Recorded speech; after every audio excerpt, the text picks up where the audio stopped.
Hola, hola, yo soy Gemma y este es mi canal Idioma Música.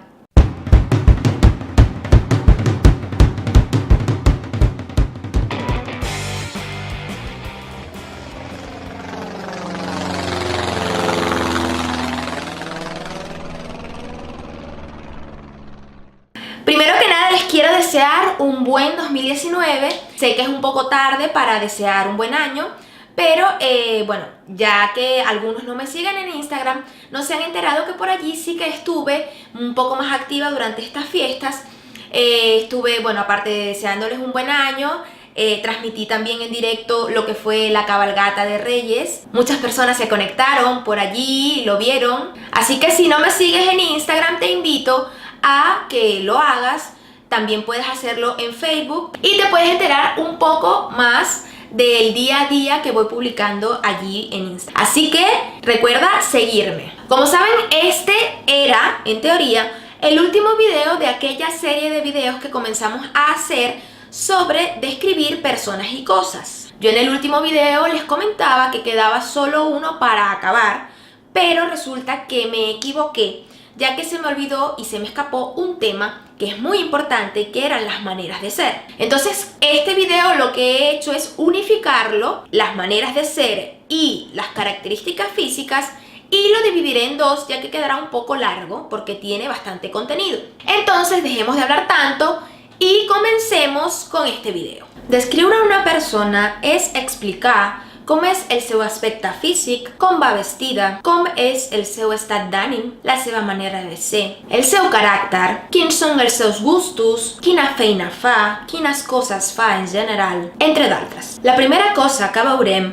serà les maneres de ser. Podem ser simpàtic o simpàtica, alegre, és igual per femení i per masculí, mandrós o mandrosa, pessimista, sincer o sincera, babau o babaua, espavilat o espavilada, gelós, gelosa, avorrit, avorrida. Podem ser somiatruites. Aquest adjectiu serveix tant per femení com per masculí. Podem ser malparlat o malparlada, endreçat o endreçada, assenyat, assenyada, atrevit o atrevida, covard, que serveix tant per femení com per masculí. Podem ser cregut o creguda, rialler o riallera, orgullós, orgullosa, poruc o poruga, graciós o graciosa i per últim, seriós o seriosa. Òbviament, n'hi ha moltes de maneres de ser, però aquí he fet com un resum de les més comunes, per dir-ho així. A la caixeta d'informació, aquí a baix, us deixaré un enllaç on podreu trobar molts més de trets psíquics. Ara passarem a veure les característiques físiques. Ho farem per parts del cos. Comencem per la cara. Podem tenir la cara bonica, fina, dolça, galtuda, llarga, lletja, pàl·lida, pigada, prima, rodona, suau o xuclada. Podem tenir la boca carnosa, desdentegada, estreta, grossa, petita o torta. Podem tenir els llavis carnosos, emblanqueïts, estrets, fins, grossos, gruixuts, molsuts, prims.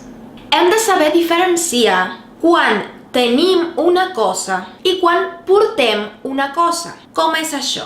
Nosaltres, de naixement, tenim unes característiques físiques que podem canviar. Per exemple, jo tinc els cabells foscos, però els puc portar rossos. Una de les coses que més pot canviar, com he dit, són els cabells. Els cabells els podem tenir o portar abundant, embullat, fort, greixós, pentinat, sec, suau, brut. Podem portar els cabells tenyits i podem tenir o podem portar els cabells blancs, foscos, castanys o bruns, grisos, negres o rossos. El nostre nas pot ser aguilenc, ample, arromangat, allargassat, gros, petit, llarg, recte, tort o xato.